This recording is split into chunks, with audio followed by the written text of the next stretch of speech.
Би өнөөдөр хүүхдийг хэвтэж байгаад хөхүүлэх хоёр байрлалыг танилцуулж байна. Ээж яаж хэвтдэг вэ? Толгой дэрэн дээр байх ёстой. Хэрвээ толгой маш намдоор байвал хоёр дахь дэрийг аваарай. Ингэж хэвтэнэ. Одоо бид хүүхдийг ойртуулж байна. Эхний байрлал нь ямар ч төрлийн хөхөнд тохирно.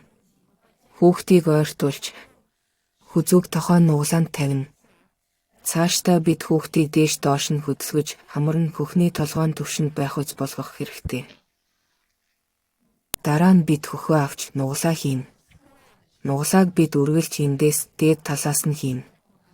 Ингэж нугалаа хийгээд хүүхдийн дээд уруус дээр хөнгөнөөр хүргэнэ. Хүүхэд амиа бага зэрэг ангаахад бид хөхийг нь ам руу оруулж хүүхдийг зэрэгцүүлэн хөх рүү нь ойртуулна. Үүнийг ийм хөдөлгөөнөөр хийж болно. Эсвэл заримдаа ээжүүд ингэж хийдэг. Хүүхдийг хөхүүлэх хоёр дахь арга бий. Гэхдээ энэ байрлал нь зөвхөн жижиг хөхтэй үед тухайлбал эхний эсвэл хоёрдугаар хэмжээнд тохиромжтой. Бид нугалаа хийхгүй үедээ зүгээр л хүүхдийг хөх рүү ойртуулна.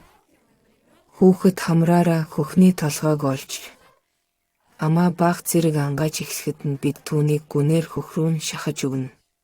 Хэвтэж хөхүүлж байх үед нуруу маш их хөшиж бидэнд үнэхээр хүндхэн тухгүй санагддаг.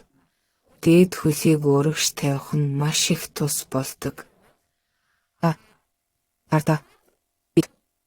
Дэрийг бага зэрэг налан суудаг байдлаар ойртуулж тавьбал нуруугаа амраах боломжтой болно. Одоо би хүүхдийг хөхөнд нь байгалийн байрлалаар ойртуулах аргыг үзүүлж байна. Үүнийг зөвхөн хөхөөр хооллох үед төдийгүй эпизотоми хийсний дараа ч ашиглаж болно. Энэ байрлалаар бид хүүхдийг ингэж хөхөнд ойртуулж болно. Хоёр дахь нь бид хүүхдийг ингэж ойртуулж болно. Тэгээд тэр дээрээсээ хөхөнд наалдаж бүр ингэж болно. Мөн бид бага зэрэг доошилж яг адилхан хүүхдийг бараг хэвтээ байрлалаас нь хөхөнд ойртуулж болно. Хүүхдийг байгалийн байрлалаар хөхүүлэхийн тулд бид түүнийг ингэж хэвтүүлнэ. Ингэж бид хүүхдийн хүзүү мөрний хэсгийг тогтоож өгнө. Дараа нь бид бяцхан хүүхдийг бага зэрэг урагшлуулж болно. Мөн энэ байрлалаас нь дахин жаахан хөдөлгөж ойртуулж болно.